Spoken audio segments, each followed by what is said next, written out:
और पाकिस्तान में बहुत से कंपैरिजन किए गए हैं, पर शायद सबसे जरूरी कंपैरिजन करने का ख्याल बहुत कम लोगों ने ही किया है और वो कंपैरिजन है एजुकेशन का। जितनी जरूरी एक देश की इकोनॉमी को समझा जाता है, बिल्कुल उतना ही जरूरी देश के एजुकेशन को भी समझा जाना चाहिए, क्योंकि एजुकेशन ही इकोनॉमी का सीधा रास्ता है। जिस तरह हमारी कंट्री इंडिया अपने एजुकेशन पॉलिसीज को बदलकर उसे बेहतर करने की कोशिश कर रही है, बिल्कुल उसी तरह पाकिस्तान भी एजुकेशन की इस दौड़ में शामिल होने की कोशिश कर रहा है। तो आज के इस वीडियो में हम पाकिस्तान और इंडिया के एजुकेशन सिस्टम को कंपेयर करेंगे और ये पता लगाएंगे कि कौन सी कंट्री अपने एजुकेशन को सच में सीरियसली ले रही है। पर इस वीडियो का उद्देश्य किसी भी तरह किसी देश को छोटा दिखाना और अपने देश की झूठी तारीफ करना नहीं है। इस वीडियो में सिर्फ वेरीफाइड फैक्ट्स पर अनबायस्ड कंपैरिजन किया जाएगा। तो इस इंटरेस्टिंग कंपैरिजन को देखने के लिए वीडियो के आखिर तक जरूर बने रहिए। मैं हूँ आपकी होस्ट और दोस्त नताशा और आप देख रहे हैं इंडिया टॉप फैक्ट्स। चलिए कंपैरिजन शुरू करने से पहले कुछ खास बातें फिर से याद कर लेते हैं। जैसे पाकिस्तान को इंडिपेंडेंस अगस्त 14 साल 1947 को मिला,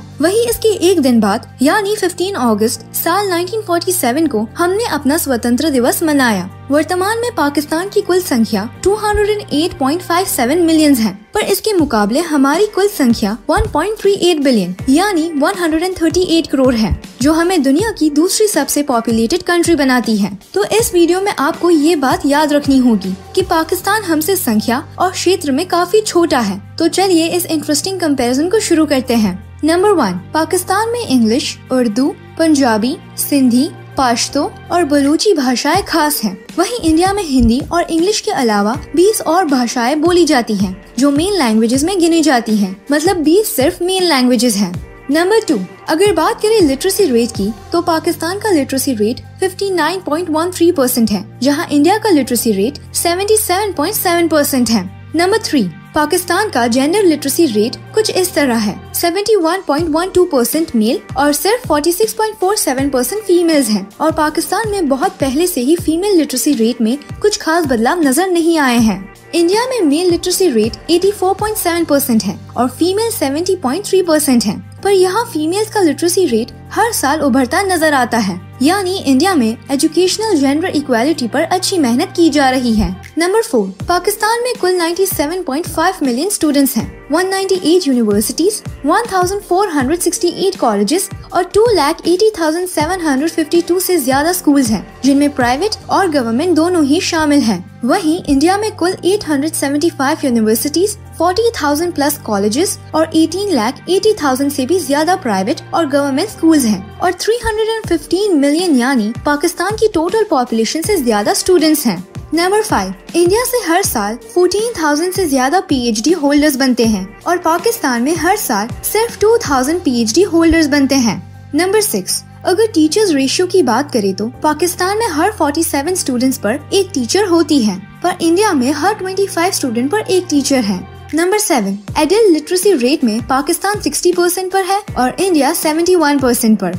नंबर 8, ड्रॉप आउट रेट यानी किसी भी स्टूडेंट्स की स्कूल या कॉलेज की पूरी शिक्षा न लेते हुए पढ़ाई से हट जाना। इंडिया से बेहद कम पॉपुलेशन होने के बाद भी पाकिस्तान का ड्रॉप आउट रेट 34% है। वहीं 1.38 बिलियन की संख्या के साथ भी इंडिया का ड्रॉप आउट रेट 17.6% ही है। नंबर 9, इंडिया अपनी एजुकेशन पर 36.6 बिलियन $US यूज करता है, यानी इंडिया अपनी टोटल इकोनॉमी से एजुकेशन सिस्टम को 36.6 बिलियन $US देता है। वहीं पाकिस्तान अपने एजुकेशन सिस्टम के लिए 3.6 बिलियन $US देता है, पर पाकिस्तान अपनी कम इकोनॉमी में भी एजुकेशन को सुधारने की पूरी कोशिश कर रहा है। जहां पाकिस्तान की टोटल इकोनॉमी सिर्फ 264 बिलियन $US है, वहीं इंडिया की कुल इकोनॉमी 2.44 ट्रिलियन $US से भी ज्यादा है और India one of the fastest growing economy में से एक है। Number 10, national sample survey office यानी NSSO की रिपोर्ट के अनुसार इंडिया में 13 साल की उम्र के अंदर 32 मिलियन बच्चे ऐसे हैं जिन्होंने आज तक कभी कोई स्कूल अटेंड नहीं किया।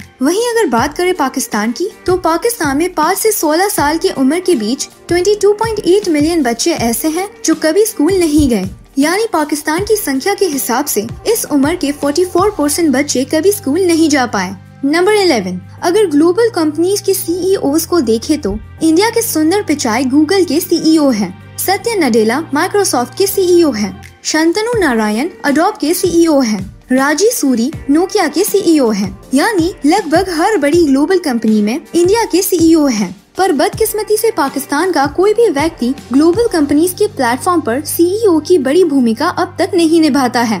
नंबर 12, वर्तमान में यानी 2020 में इंडिया ने एजुकेशन को सुधारने की बहुत सी पॉलिसीज बनाई है और पाकिस्तान ने भी ये निर्णय लिया है कि अगले 4 सालों में 22 मिलियन बच्चों को स्कूल तक जरूर पहुंचाएंगे और इस पर इनकी मेहनत जारी है। तो इस कंपैरिजन में आपने दोनों ही कंट्रीज के बारे में जान लिया है। भले ही हम पाकिस्तान से एजुकेशन में आगे हैं, पर अभी भी बहुत सी चीजें हैं जो हमें बाकी देशों से पीछे रखती हैं। जैसे टीचर्स का प्रोफेशनल न होना हमारे एजुकेशन सिस्टम के लिए बड़ा खतरा है।